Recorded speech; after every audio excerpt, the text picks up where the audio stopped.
आरोग्य सेवेत योगदान देणाऱ्या डॉक्टरांना 1 जुलै या डॉक्टर डेच्या हार्दिक शुभेच्छा।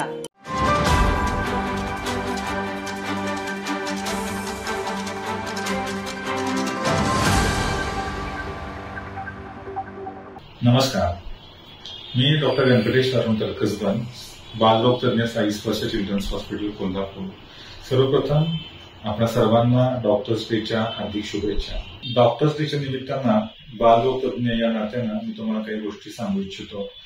जसं सध्या पावसाळी वातावरण जोरात चालू आहे। गेल्या 1-1.5 महिन्यापासून आपण पाहतो आहोत कोल्हापूर आणि जवळपासच्या भागामध्ये भरपूर प्रमाणामध्ये पाऊस आहे आणि या पावसाळी वातावरणामध्ये साथीचे आजार बरेच प्रमाणात आम्हाला बघायला मिळत आहेत। त्यामध्ये गॅस्ट्रो म्हणजे ज्याला आपण जुलाब म्हणतो, अतिसार म्हणतो, त्याचं प्रमाण बरेच जास्त आहे।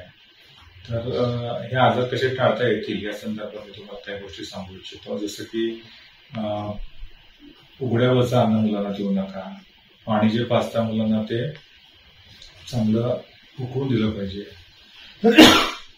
त्याचप्रमाणे भरपूर प्रमाणामध्ये पातळ पदार्थाचा वापर असला पाहिजे, म्हणजे पाणी, नारळ पाणी, ORS जे ओरल रिहायड्रेशन सोल्युशनचे पुढे असतात ते आपण पाण्यामध्ये घालून लहान मुलांना आपण पाजलं तर अंगातल्या पाण्याचं प्रमाण हे कमी राहतं। त्यामुळे जरी जुलाब असले तरी त्याचा त्रास बाळांना होत नाही। या व्यतिरिक्त सर्दी खोकल्याचे प्रमाण बरेच जास्त आहे। जे काय वातावरण म्हणजे जो काही बदल गेल्या काही दिवसांपासून घडलेला आहे त्यामुळे सर्दी खोकल्याचं प्रमाण जास्त आहे। तर अशा वेळेस पाणी हे उकळून दिलं पाहिजे आणि ते पाणी कोमट पण असलं पाहिजे। थंड गोष्टी जसं आईस्क्रीम किंवा कोल्ड ड्रिंक किंवा फ्रीज मधलं पाणी या गोष्टी आपण टाळल्या पाहिजेत। तर साई स्पर्श हॉस्पिटल जे आमचं हॉस्पिटल आहे या ठिकाणी अशा प्रकारच्या सर्व प्रकारच्या आजारांवर अचूक निदान व उपचार केले जातात। आमचा बाह्य रुग्ण विभाग ज्याला आपण OPD म्हणतो हा अगदी सकाळी 9 वाजल्यापासून ते रात्री 10 वाजेपर्यंत पूर्णपणे उघडा असतो। या व्यतिरिक्त रात्रीच्या वेळेस देखील काही इमर्जन्सी झाल्यास कंटिन्युअस 24 तास बालरोग तज्ञ इथं उपलब्ध असतात। म्हणजे अगदी मध्यरात्री 3 वाजता पण काही एखाद्या बाळाला जास्त ताप आहे, एकदम जास्त जुलाब आहे, उलट्या भरपूर होत आहेत, त्यासाठी बालरोग तज्ञ आमच्या इथं उपलब्ध असतात।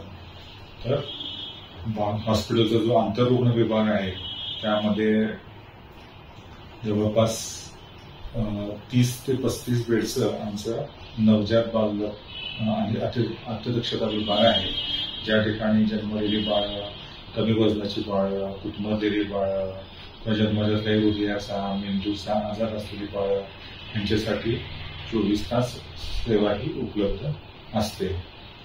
बाह्य जे काही मोठी मुलं आहेत जशी काही 0 ते 18 वर्ष वयोगटातली बाळं तर त्यांच्यासाठीचा जो पीडियाट्रिक ICU किंवा बालरोग अतिदक्षता विभाग हा देखील आपल्या हॉस्पिटलमध्ये 10 बेडचा उपलब्ध आहे।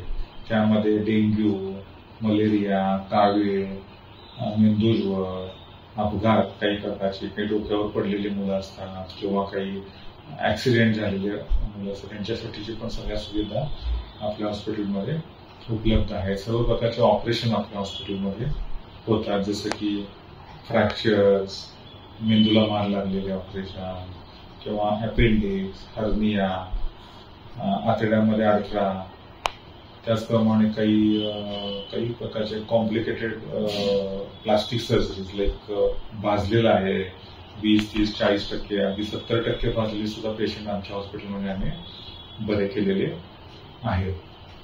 या व्यतिरिक्त सर्व प्रकारचे लसीकरण आमच्यामध्ये आपल्या हॉस्पिटलमध्ये उपलब्ध। जसं मी तुम्हाला सांगितलं की सध्या गॅस्ट्रोची साथ आहे, जुलाब प्रतिबंधक लस आहे, न्यूमोनिया म्हणजे ज्याला छाती भरणं असं म्हणतो हिची पण सध्या साथ चालू आहे। तर अशा प्रकारचे न्यूमोनिया होऊ नये म्हणून लस उपलब्ध आहे। पुन्हा एकदा साई स्पर्श हॉस्पिटलमधील सर्व स्टाफ, सर्व डॉक्टर्स यांच्याकडून तुम्हा सर्वांना डॉक्टर्स डेच्या हार्दिक शुभेच्छा।